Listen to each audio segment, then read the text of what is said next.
Hello everyone, welcome back to some more video essay stuff this time around. Another little ramble like we did with the Deathslinger video where I would talk about the changes I would make for Deathslinger, and in this one I'm going to be talking about why I don't like Window's Opportunity, but I also want to kick off with some positive notes talking about why it's also a good perk for survivors, and then hopefully bring about my own personal biases to talk about why I personally don't like running into the perk and why it's the perk that I complain about the most above anything else. I mean, sometimes I'll complain about like, oh yeah, well these people need all the help they can get between their decisive strikes and their off the records and their styptic agents, which are different topics probably for another video, but really Window's Opportunity is at the forefront of my mind in a lot of these games, and I have a lot of reasons as to why that I wanted to put into a video so that if anybody asks, hey, why do you dislike Window's Opportunity, it's a pretty inoffensive perk, I'll point them to this video.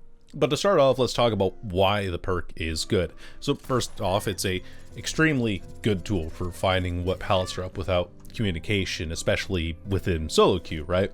Like, you don't know if you're not running Window's Opportunity, you don't know if you're gonna run into shack at 3 gens and find out that that pallet had been dropped by the Meg at the very start of the match, or you don't know if that jungle gym or that 4 lane or whatever tile that you run into has a safe pallet available, and if you should try to loop into the next one if you possibly can.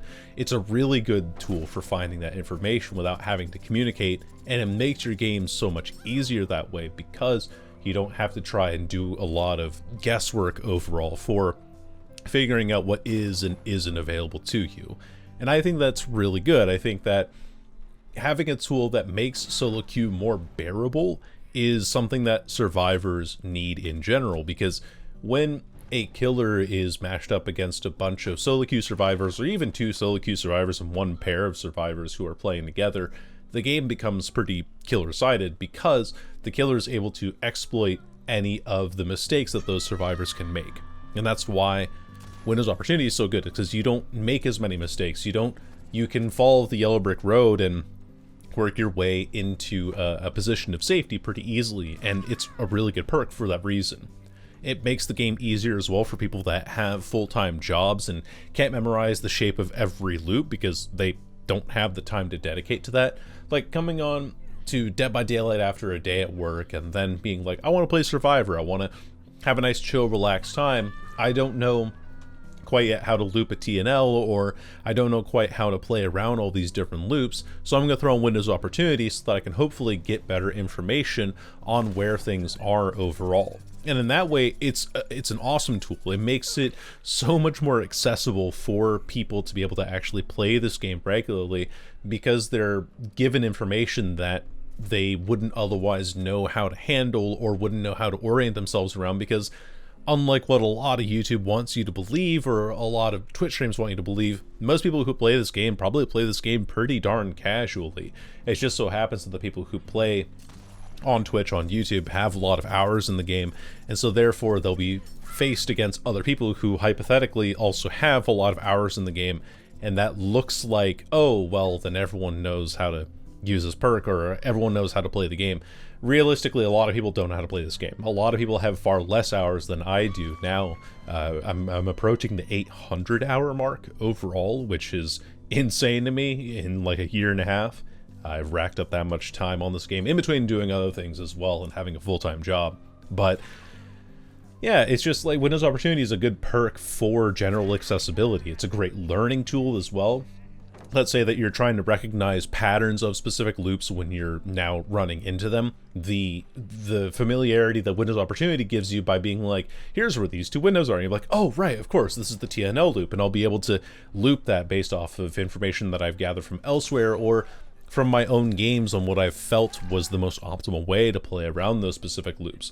It's inoffensive in the way that it's never the strongest perk that you can take in a survivor loadout. I mean, one of the perks that you commonly see paired with Window's Opportunity, Life, is already extremely strong in its own right, because every map has windows, and being able to slow vault some windows and then medium or fast vault later ones when you really need to get that extra burst of speed makes that one of the stronger perks. I think even Finesse, which is run with this, is stronger. Decisive Strike is obviously one of the best ones out there. Off the Record is another good perk. It's also, the funny thing about Windows Opportunity is that it's accessible with a killer chapter that has decent killer perks as well. You get the killer chapter that has Kate Denson in it, and Kate Denson is exactly opposite the clown, who comes equipped with two really good perks. The first one being Bamboozle, which a lot of other killers like to use, the extra vault speed and blocking windows. And then you also have Pop Goes the Weasel, which is just a great regression perk across the board, no matter who you're playing, unless you're playing like some killer that doesn't want to kick a whole lot. But realistically, it's still a really good regression perk. So not only are you getting your value for a perk that lets you learn the game better on the survivor side, but you're also getting a killer that gets you some really decent perks overall. And on top of that, like, what else are survivors going to run, considering that your good perk options, there's a variety of builds in Dead by Daylight, but you don't find a variety of killers in Dead by Daylight. And I'm not saying that killer builds aren't varied and they can't be varied. I've done many varied killer builds myself, but I'm saying that generally speaking, killers will want to kill. And when you are trying to face up against that, you're probably not going to be running things like Pharmacy or Appraisal, you know, chest-based perks, right? You're going to want to run something that keeps you alive for longer. And what better way to keep yourself alive and safe and find what's up without communication than Windows of Opportunity? Like, I don't want my criticisms that are being formed out of my own biases to really think that survivors should be running something else. I'm saying it more in the sense of, like, I don't think that there's a whole lot else that you can run in these slots specifically, because survivors have limited good perk options that actually keep them alive in games. And again, especially reiterating the whole solo queue issue that this game has, and probably has had ever since it came out. I don't know. I've only been playing for the last like year and a half, so I don't have all that much experience. But my criticisms start with how easy the perk makes the game for the survivors. And I don't know, I've been talking about accessibility and how it is good for people with full-time jobs and everything, but it's something that inexperienced players gradually get comfortable with and use as a crutch perk, and so they don't have to learn the loops and they don't have to understand how different shapes of the map orient or change. And when the perk just kind of tells them everything, like, you don't have to, when you get to 1,000 hours or anything beyond that and you're still running Windows Opportunity, you really have to think, how have you spent 25 days of your life? Is my math correct there, actually? No, 25 times 40 is 100 times... Yeah, so let's say you've spent 25 days of your life playing this game in hours, right? How are you not going to learn at least some shapes of the loops that you're in while you're still running Windows Opportunity? I think that it becomes a crutch for less experienced players, and then the more experienced ones gradually weaponize it. I can't tell you the number of times that I've seen a YouTube thumbnail, I think specifically from Nemeti, because he's the one that gets recommended to me the most, where his build will include Windows of Opportunity, and he's clearly a very talented survivor player overall. He probably doesn't need Windows of Opportunity, but he uses it because it's such a good tool that can be weaponized by experienced players overall. It lets people autopilot a little bit too much as well, even if specific window vaults or pallets are never a good option, and I think that lets people grief teammates more than they realize.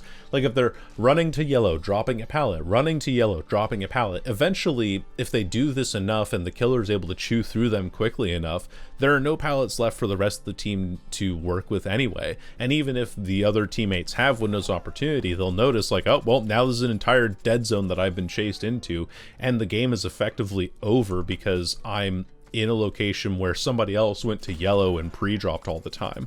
There was actually a Puffalo video that came out recently about the cheesiest way to play Survivor. In the first build that he did, he highlighted how easy it made the game playing Deja Vu and Windows Opportunity. And I think that DBD, in my opinion, is a game that very much prides itself on individual skill and coincidentally individuals brought together.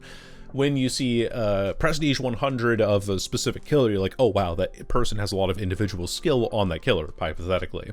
Or when you see a Prestige 100 survivor, you're like, wow, that person has dedicated a lot of time and they're an extremely skilled player. Or when you have a group of survivors that all play together individually really well, that's where DBD shines the most. That's where the matches become the most like down to the wire and the most precise. I know I get upset against Swifts. It's a problem that I have, and that is something that is going to change, and I need to change because people want to play this game well. They want to be brought a challenge, and so when they're being brought a challenge, they're going to be playing to the best of their abilities. And there's some people out there who are really fucking good at this game, and that's awesome. I think that's great that there are people who have been able to hone their skills to a point where they are confident in their ability. And I feel like you can't really be all that confident in your ability if Windows of Opportunity is a perk that you have to run in every slot because it becomes a crutch or something that you can weaponize. And it also makes playing Killer extremely boring because every other chase is now against someone who has wall hacks, will run to window, run to pallet.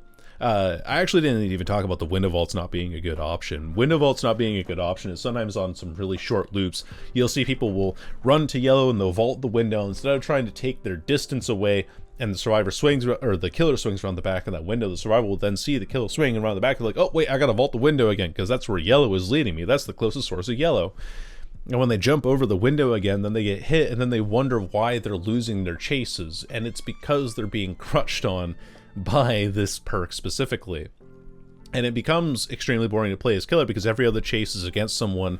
I've already like talked about this point, but against someone who has wall hacks all the time and who plays the exact same build. I cannot tell you the number of times that I have played against someone who is going Windows, Lithe, Resilience. Like that combination of perks I see so often that I will gladly take someone running Balance Landing for once, or Sprint Burst, or even Overcome. Like the diversity, while it is narrow in scope overall for the survivors, the diversity itself is potentially out there, even in exhaustion perks, even in perks that help you get away, to the point where I get bored playing against people who are playing the exact same thing all the time.